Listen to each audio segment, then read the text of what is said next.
Good afternoon, everybody. Today, the briefing will belong to General McKenzie, Commander of U.S. Central Command. General, can you hear me okay? John, I can see and hear you fine. Thank you, sir. The General will have some brief opening remarks. He'll obviously address the events in Kabul today, as well as the evacuation mission and where we are and where we're going. Then we'll take questions. I will moderate the questions as we have done before. I will call on you. Please, before you ask your question, identify yourselves and your outlet so the General has an idea of who he's talking to. And just a reminder, we've got 30 minutes and we have a hard stop at 3:30. So with that, General McKenzie, over to you, sir. John, thanks. It's a hard day today. As you know, 2 suicide bombers assessed to have been ISIS fighters detonated in the vicinity of the Abbey Gate at Hamad Karzai International Airport and in the vicinity of the Baron Hotel, which is immediately adjacent.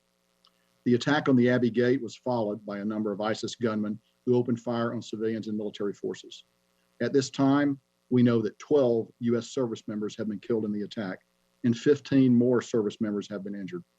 A number of Afghan civilians were also killed and injured in the attack. We are treating some of them aboard HKIA.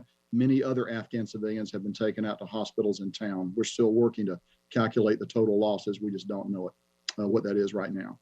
Their loss weighs heavily on us all, and I'll talk a little bit more about that as we go through my prepared remarks. We continue to focus on the protection of our forces and the evacuees as the evacuation continues. Let me be clear, while we're saddened by the loss of life, both U.S. and Afghan, we're continuing to execute the mission. Our mission is to evacuate U.S. citizens, third country nationals, special immigrant visa holders, U.S. Embassy staff, and Afghans at risk. Despite this attack, we are continuing the mission. The evacuation at best speed, and as of today, we have approximately 5,000 evacuees on the ramp at HKIA awaiting airlift. Since August the 14th, we've evacuated more than 104,000 civilians from HKIA, over 66,000 by the United States, and over 37,000 by our allies and partners. And that includes bringing out about 5,000 Americans. As the Secretary of State said yesterday, we believe that there are about 1,000, probably a little more than 1,000 American citizens left in Afghanistan at this point. We're doing everything we can in concert with our Department of State partners to reach out to them and to help them leave if they want to leave. And remember, not everybody wants to leave. Yesterday, we brought in over 500 American citizens. It would be difficult to overestimate the number of unusual challenges and competing demands that our forces on the ground have faced. The threat to our forces, particularly from ISIS-K, is very real, as we have seen today.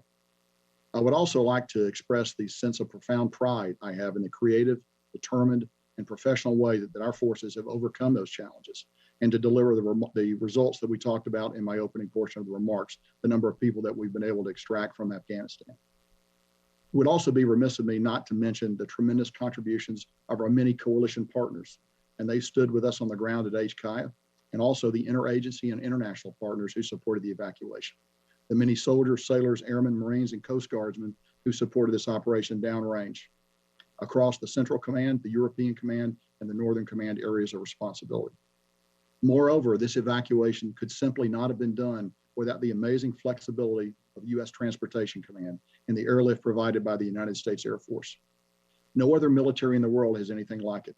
I'd also like to thank the host nations that have generously provided access to their facilities for the processing, the care, and the feeding of our evacuees. I also need to acknowledge the temporary suffering that some of our evacuees have had to endure. Please know that we continue to execute our number one mission, which is to get as many American citizens and other evacuees as possible out of Afghanistan. We also continue to expand the capacity at our intermediate facilities to ensure safe, sanitary, and humane conditions for our evacuees, while continuing to look for ultimate ways to expedite their processing and ultimate transfer to the United States or other destinations. I'd like to close out my remarks today by just taking a moment to describe the heroism that our Marines, soldiers, and sailors are exhibiting as they screen the people who are coming onto the airfield. This is close-up work.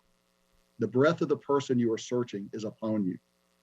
While we have Overwatch in place, we still have to touch the clothes of the person that's coming in. I think you all can appreciate the courage and the dedication that is necessary to do this job and to do it time after time. Please remember that we have screened over 104,000 people. Finally, I'd like to offer my profound condolences to the families of our servicemen and women and Afghan civilians who lost their lives today. We have put more than 5,000 U.S. service members at risk to save as many civilians as we can. It's a noble mission, and today we have seen firsthand how dangerous that mission is. ISIS will not deter us from accomplishing the mission, I can assure you of that. All Americans can and should be proud of the men and women of the armed forces who are facing these dangers head on, with their international partners and all our other friends that are with us. And we appreciate your thoughts and prayers for all our service members who are carrying on this mission today. John, I'm now ready to take questions. Thank you, General. We'll start with Lita. Thank you. General McKenzie, Lita Baldor with AP, thank you for taking the time to do this. Can you give us your assessment of the ISIS threat going forward? What are you seeing on the ground now? Does this cut the evacuation short, do you believe? And are people able to get onto the airport now? And then finally, the president has warned that any attacks against the U.S. would be answered. Will this attack be answered militarily by the U.S.? So a number of questions there. Let me try to take them in order. So first of all, the threat from ISIS is extremely real. We've been talking about this for several days. We saw it actually manifest itself here in the last few hours with an actual attack. We believe it is their desire to continue those attacks, and we expect those attacks to continue. And we're doing everything we can to be prepared for those attacks. That includes reaching out to the Taliban, who are actually providing the outer security cordon around the airfield to make sure they know what we expect them to do to protect us. And we will continue to coordinate with them as they go forward. We are continuing to bring people onto the airfield. We just brought a number of buses aboard the airfield over the last couple of 3 hours. So we continue to process. We'll continue to flow people out. The plan is designed to operate while under stress and under attack, and we will continue to do that. We will coordinate very carefully to make sure that it's safe for American citizens to come to the airfield. If it's not, we'll tell them to hold, and then we'll work other ways to try to get them to the airfield. But I think our mission remains. We're still committed to flowing people out up until we terminate operations at some point, towards the end of the month. But I think we have the ability actually to do all of those things as we go forward. Let me just come back one moment. And you talked about going after ISIS. Yes, if we can find who's associated with this, we will go after them. We've been clear all along that we're going to retain the right to operate against ISIS in Afghanistan. And we are working very hard right now to determine attribution, to determine who is associated with this cowardly attack. And we're prepared to take action against them. 24/7, we are looking for them. David. General David Martin with CBS. 27 casualties is a terrible number. 12 dead. Could you explain the circumstances of these attacks which resulted in such high casualties for the U.S.? Sure, David. So first of all, you will understand that we're still investigating the exact circumstances. But what I can tell you is this. The attack occurred at a gate. And at a gate, we have to check people before they get onto the airfield. We have to ensure they're not carrying a bomb or any other kind of weapon that could ultimately make its way onto an aircraft. So that requires physical screening. You can't do that with standoff. You ultimately have to get very close to that person. So while the airbase itself is surrounded with T-walls, we're well bunkered in. We've done a variety of things to protect ourselves. At these interface points, these gates where people actually come on the airfield, there's no substitute for a young man or woman, a young United States man or woman, standing up there conducting a search of that person before we let them on. Now, the Taliban have conducted searches before they get to that point, and sometimes those searches have been good and sometimes not. I will simply note that before this attack, we had passed 104,000 people through. So this attack is one too many, but we'll evaluate what happened. We'll find ways to always get better. But the key thing is you don't want to let somebody on an airplane carrying a bomb, because that could result in even massive loss of life if an airplane were to be destroyed. So you got to do the searches. We work with our Afghan partners on the ground, the NSU elements, to conduct those searches. But ultimately, Americans have got to be in danger to do these searches. There's really no other way to do it. And again, I cannot tell you how impressed I am with the daily heroism of the men and women that are out there doing this work. Typically soldiers, sailors, and Marines that are doing that work. And they're right up close to thousands of people that are flowing through the airfield. You've all seen the images. And to be able to get up and do it day after day, it's remarkable. And this time, looks like somebody got close to us. We'll find out why. We'll try to improve our procedures. It is 12 service members dying. Nobody feels that more closely, more directly than me and everyone else in the chain of command. And we recognize that we need to continue to evaluate our procedures as we go forward. At the same time, there's a tension there. We have to continue to let people own the airfield because that is why we are there. We're not there to defend ourselves. We're there to defend ourselves while we process American citizens first, but also the other categories of people that I've mentioned, get them to a place where we can fly them out into a safer, better future. So just to be clear, this suicide bomber was going through the gate, being searched, checked by U.S. service members when he detonated his vest? David, that would be my working assumption. I know this, he did not get inside, he did not get on the installation. It was at the interface point where they try to come in where this attack occurred. And we just don't know more right now. We're gathering that information. As you will understand, we're investigating that. But right now, our focus really, we have other active threat streams, extremely active threat stream against the airfield. We want to make sure that we've taken the steps we need to take to protect ourselves there. So our focus is on that. Over the next few hours and a day or two, we'll learn a lot more about what happened here. And I'm sure we'll be able to share that with you. But right now, our focus is actually going forward, ensuring that another attack of this nature does not occur. Because as you know, typically the pattern is multiple attacks. And we want to be prepared and be ready to defend against that. Courtney. Can you, hey, General McKenzie, it's Courtney Kube from NBC News. Can you tell us a little bit more about these extremely real additional threats from ISIS? Is it a concern about more suicide attacks? And also about some of the steps that you may be taking to mitigate future attacks? I mean, would it include putting U.S. troops or Marines outside the gates or outside of the airport for additional perimeter security? And then finally, with all of this, is there any discussion about sending any additional U.S. troops to Kabul airport for additional security measures? So let me actually answer the last part of your question first. We assess we have the forces we need to protect ourselves there. I'm always in a constant dialogue with the secretary. If I needed anything else, I'd be talking to him immediately, but I think we have what we need to protect ourselves. So let's talk a little bit about the threat streams. So very, very real threat streams, very, what we would call tactical. That means imminent, could occur at any moment. And they range from rocket attacks. We know that they would like to lob a rocket in there if they could. Now, we actually have pretty good protection against that. We have our anti-rocket and mortar system, the gun systems that those of you who've been out there are very familiar with, that are pretty effective against these kinds of attack. We are well positioned around the boundary of the airfield, and we feel that we would be in good shape should that kind of attack occur. We also know they aim to get a vehicle-borne suicide attack in if they can, from a small vehicle to a large vehicle. They're working all those options. And then we've just seen their ability to deliver a walk-in, a vest-wearing suicide attacker. All of those things we look at. Now, the other thing we do is we share versions of this information with the Taliban so that they can actually do some searching out there for us. And we believe that some attacks have been thwarted by them. Again, we've been doing this we've been doing this since the 14th. This is an attack that's been carried out. We believe it's possible that others have been thwarted. We cut down the information we give the Taliban. They don't get the full range of information we have, but we give them enough to act in time and space to try to prevent these attacks. The other thing we try to do is we try to push out the boundary even further so that we don't get large crowds massing at the gate. Clearly at Abbey Gate today, we had a larger crowd there than we would like, which goes to show you that the system is not perfect. But we have gained large elements of standoff at other gates, and we want to keep that kind of standoff in place. As you know, standoff for attacks like this is always the best defense. Unfortunately, we just don't have the opportunity, given the geography of the ground that we're on, to always gain that kind of standoff. So let me close up your question by saying, we take the threat of these attacks very seriously. We're working them very hard. We're doing a variety of things. We got, as you know, we have AH-64 attack helicopters on the ground that we're flying to take a look. They have very good thermal and optical imaging systems. We got aircraft overhead that also have very good imaging systems.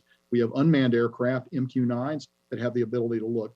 All of these systems are being applied in defense of the airfield, all of it on a continual basis, all of them vectored by the intelligence that we receive, and then we also use the Taliban as a tool to protect us as much as possible. I'm going to go to the phone, so I haven't done that yet. Alex Horton, Washington Post.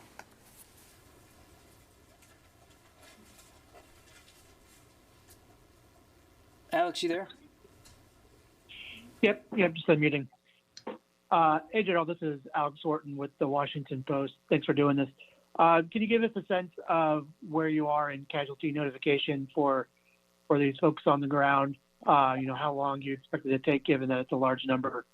And also, can you tell us a little bit about, how the forces have reacted? You said that you introduced a little, probably more standoff at this point, but what are other measures you're taking to increase security after the attack? Sure. So I would actually defer you to the services for notification of casualties. That's a function that the services provide. And I believe that process is ongoing, but I do not have visibility on it. My visibility is fully forward against the day-to-day practical threat that we face in the theater. But there are other people who can probably then answer that question for you. I'm just not that person, Alex. So in terms of practical things that we're doing, okay, again, we've reached out to the Taliban. We've told them you need to continue to push out the security perimeter.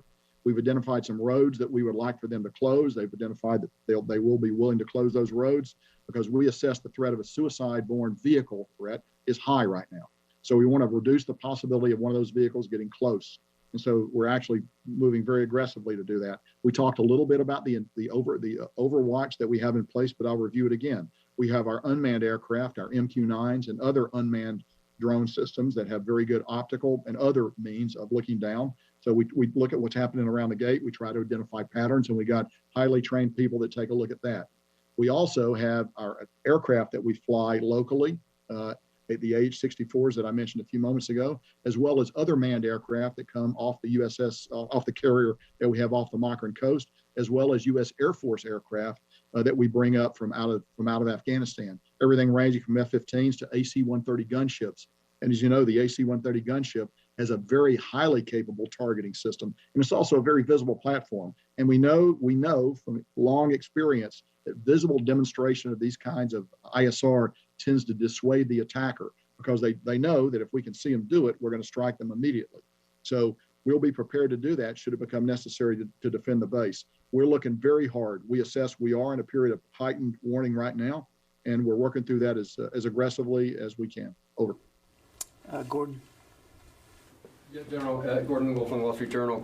Can you tell us if you think that your recommendation for staying potentially after August 31st would change because of this threat stream? Or are you concerned about the threat stream? And also, the U.S. military and the Taliban have been coordinating very closely on various things. Do you still trust the Taliban, and is it possible that they let this happen? So as to whether or not they let it happen, I don't know. I don't think there's anything to convince me that they let it happen. As to whether or not I trust them, that's not necessarily that's a word I use very carefully. You've heard me say before, it's not what they say, it's what they do. They have a practical reason for wanting us to get out of here by the 31st of August, and that's that they want to reclaim the airfield. We want to get out by that day too, if it's going to be possible to do so. So we share a common purpose.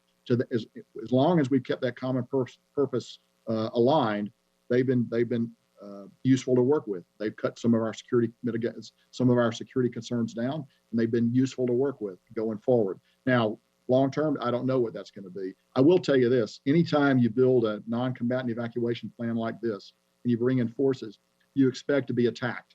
So we expect, we thought this would happen sooner or later. It's tragic that it happened today. It's tragic there was this much loss of life.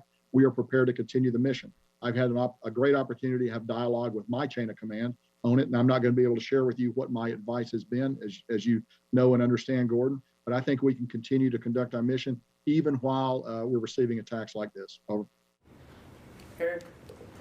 General Eric Schmidt with the New York Times. Even before today's attack, you were just 4 days or so from leaving. How soon will you have to start diminishing the evacuation flights, if indeed those can continue, to make space and time for the military retrograde, that is the withdrawal of the remaining troops there and their equipment? So Eric, without getting into specifics, I would tell you that the plan is designed to maximize throughput of evacuees even as we begin to prepare to draw down the force on the ground. So we recognize there's a need to balance the two. So we're not going to get to a point where suddenly we turn off the spigot. It will draw down as we get closer to the end date. It's not useful for me to share that date with you right now when we will begin to draw down those flights. but we will do it at some point. At the same time, I want to emphasize again, the plan is designed to maximize pushing people out, even as we reconfigure the force, continue to defend ourselves, and get ready to bring out our own equipment and ultimately our own military personnel. And General, if I could just follow up on that, will you have to also develop alternative routes beyond those that you already have to get the remaining Americans in Kabul who want to leave safely to the airport? So I would tell you that we have worked over the last week. We have brought in hundreds of Americans by working alternate routes to get them in, by establishing contact with them, by directing them down a steady different ways to get to the airport. Our task force, our JSOC element, does that on the ground very effectively in coordination with Admiral Vaisley, who's the overall commander there. So we continue to do that. That's not something that we're beginning now. We've done that all along, and we will continue to do that up until the last moment. Jennifer. General McKenzie, Jennifer Griffin, Fox News. Can you say, was there one or two suicide bombers at the Abbey Gate? And can you say for certain that it was a male bomber? And can you give us any more details about the second explosion that occurred at Barron Hotel? Was that a VBIED? Was that a car bomb? Or was that also a suicide bomber?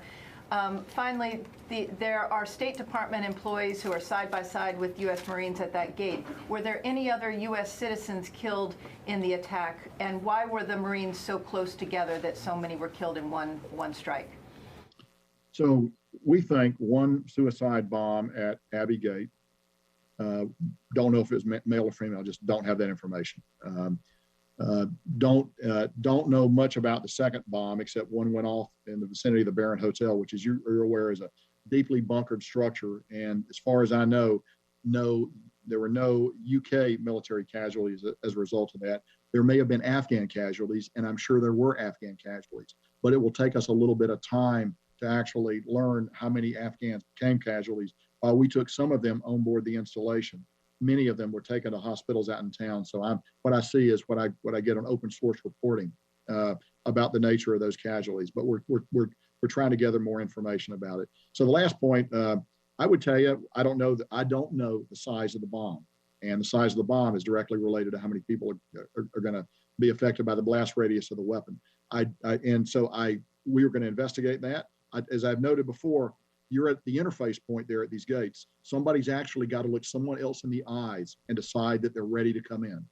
And so we'll find out exactly what happened. But beyond that, I would not want to speculate at this time, Jennifer. Thank you. Any other American citizens from the State Department who were killed?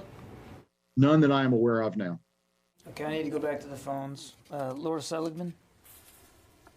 Hi, General. Thanks so much for doing this. A couple questions. First of all, can you tell me, we've heard reports of a third and possibly a fourth attack in Kabul today. Can you confirm those? And then also, can you tell us how exactly are you still conducting these evacuation flights? Are you concerned about manpads and other threats to the aircraft? First of all, indications of other attacks in Kabul, but we have not been able to run that information down. So we see it. We get open source reporting on it, but I can't confirm that there have been other attacks in Kabul away from HKIA today. We continue to take a look at that very hard. I will tell you this: the safety of our aircraft coming in and out is of paramount importance, because obviously you have the opportunity there for 450 or more people to die if you have a significant mishap with the aircraft. We know that ISIS would like to get after those aircraft if they can. We don't know that we don't believe they have a manpad capable of doing it. They have taken shots at our aircraft on occasion without effect. We think that's going to continue. And we will, but as you know, military aircraft have a variety of self-defense systems. What's more vulnerable actually are the charter aircraft and other aircraft that are coming in that do not have those systems. So with our ISR, we look very carefully at the approach pattern and the departure pattern off that runway to see to see if we see any sign of something that might pose a threat to aircraft. That's one of the things that we look at religiously throughout the day and throughout the night as we conduct operations. Because really, the aircraft, the only way we're going to get people out of there. So we are keenly sensitive threats to our aircraft. Okay, we're going to take one more question. I'm sorry, guys, we got to keep moving. We're going to take one more question and then give the general a chance to close out. Idris. Sure, General. I know it's still early, but At this moment in time, how do you believe the suicide bombers made it through several checkpoints, whether it was Taliban or Afghan forces, to the Marines? Do you believe it was a failure, or they were able to somehow evade them and make it to the Marines? Well, clearly, if they were able to get up to the Marines at the screening at the entry point of the base, there's a failure somewhere. It was a failure by, the Taliban operate with varying degrees of competence. Some of those guys are very scrupulously good. Some of them are not. I just don't know the answer to that question. But we will. You can be assured we're going to continue to take a look at it and try to make all our practices better as we go forward. Okay, General, sir, we're going to let the general close out. General, sir, for any closing thoughts you might have, sir. Hey, John, thanks. Again, I would just like to say today's a hard day. But the thing I come back to is the remarkable professionalism that the force on the ground is showing. As I've noted before, ultimately at these screening points in particular, you've got to get very up close and personal to the people that you're bringing out. There's no way to do that safely from a distance. And we should all just bear in mind that we've been doing it for well over a week. We brought 104,000 people out. That's a tremendous number of contacts that every individual Marine, soldier, or sailor has had to have as we bring people aboard the airfield. It's a very heavy heart, that I do this conversation with you today. Nobody feels it more than me or the other members of the chain of command. We'll do everything we can to improve our practices there, to make sure it's as safe as possible for our folks on the ground that are doing this dirty, dangerous work. John, thanks very much. Thank you, General. Thank you all. Appreciate it. John, will you take a couple questions? No, that's going to be the end of it.